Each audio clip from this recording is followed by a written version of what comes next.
கடந்த வடகிழக்கு பருவமழை காலத்தில் தமிழ்நாட்டின் கடலோர பகுதிகளில் அதிக மழை வெள்ளப்பெருக்கு ஏற்பட்ட போதிலும் மாநிலத்தின் பிற பகுதிகளில் குறிப்பாக நீர்பிடிப்பு பகுதிகளாக வழங்கக்கூடிய தமிழகத்தின் மேற்கு மாவட்டங்களில் குறைந்த அளவு மழை பெய்தது.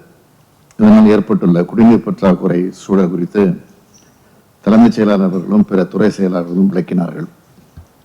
இந்த நிலையில் தென்மேற்கு பருவமழை காலத்திலும் முதல் ஓரிரு மாதங்களில் மழையளவு எதிர்பார்ப்பதை விட குறைவாகவே இருக்கக்கூடும் என்று இந்திய வானிலை மையம் குறிப்பிட்டுள்ளது.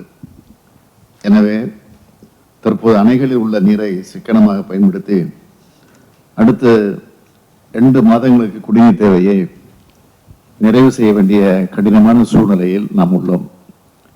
இதனை கருத்தில் கொண்டு அனைத்து துறை அலுவலர்களும் கவனமாக செயல்பட்டு குடிநீர் பிரச்சனை நிலவக்கூடிய அனைத்து பகுதிகளுக்கும் சென்று பிரச்சனைகளுக்கு உடனடியாக தீர்வு காண வேண்டும் என்று நான் கேட்டுக்கொள்கிறேன். தமிழ்நாட்டில் உள்ள 22 மாவட்டங்கள் வறட்சியால் குடிநீர் பற்றாக்குறை உள்ள மாவட்டங்களாகவே ஏற்கனவே அறிவிக்கப்பட்டு மாநில பேரிடர் நிவாரண நிதியிலிருந்து 150 கோடி ரூபாய் குடிநீர் விநியோக பணிகளுக்காக ஒதுக்கீடு செய்யப்பட்டுள்ளது.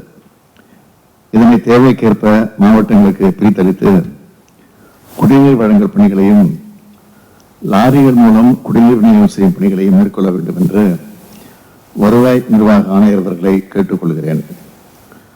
குடிநீர் வடிகால் வாரிய அலுவலர்களும் நகராட்சி நிர்வாக துறை செயலர் உள்ளிட்ட துறை அலுவலர்களும் தற்போது செயல்பட்டு வரும் பல்வேறு கூட்டு குடிநீர் திட்டங்களின் செயல்பாட்டை தொடர்ந்து கண்காணித்து தடைகளின்றி பராமரித்திட வேண்டும்.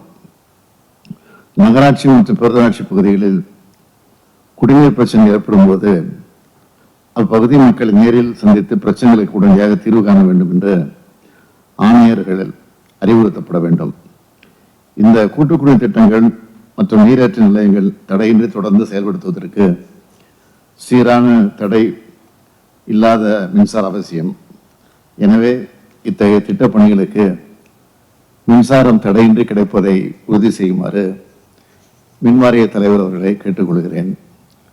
ஊராட்சி பகுதிகளில் சிறிய குடிநீர் திட்டங்கள் மூலம் பயன்பெறக்கூடிய பல கிராமங்களில் ஆழ்துளை கிணறுகள் வறண்டு கிடக்கின்றன. இவற்றுக்கு பதிலாக வேறு குடிநீர் ஆதாரங்களில் இருந்தோ அல்லது லாரிகள் மூலம் மக்களுக்கு குடிநீர் கிடைக்கப்பெறுவது உறுதி செய்யப்பட வேண்டும். ஊராட்சி தலைவர்கள் மற்றும் ஊராட்சித்துறை அலுவலர்கள் இப்பணியில் முழுமையாக ஊரகத்துறை செயலாளரும் இயக்குநரும் ஈடுபட வேண்டும்.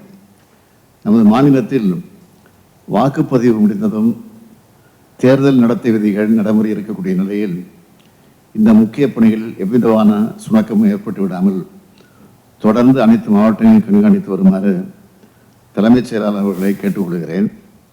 மேலும் அனைத்து மாவட்டங்களுக்கும் மேற்பார்வை அலுவலர்கள் தொடர்ந்து நேரில் சென்று குடிநீர் விநியோக பணிகள் ஆய்வு செய்து பற்றாக்குறை உள்ள இடங்களில் மேற்கொள்ளப்பட வேண்டிய பணிகளை பற்றி உரிய அறிவுரைகளை வழங்கிட வேண்டும். நமது மாநிலம் இத்தகைய குடிநீர் பற்றாக்குறை சூழலை சந்திப்பதால் அனைத்து துறை அலுவலர்களும் ஒருங்கிணைந்து சிறப்பாக செயல்பட்டு அடுத்த 2 மாதங்களில் இந்த பற்றாக்குறையால் நமது மக்கள் எந்த வகையிலும் பாதிக்கப்படாமல் இருப்பதை உறுதி செய்ய வேண்டும் என்று கேட்டுக்கொள்கிறேன். கோடை காலத்தில் தண்ணீரின் தேவையும் அதிகம். கோடையில் தண்ணீர் கிடைப்பது குறைவு. இதனை மனதில் வைத்து மக்களுக்காக அனைத்து துறையும் ஒருங்கிணைந்து செயல்பட வேண்டும் என்று கேட்டுக்கொள்கிறேன். நன்றி, வணக்கம்.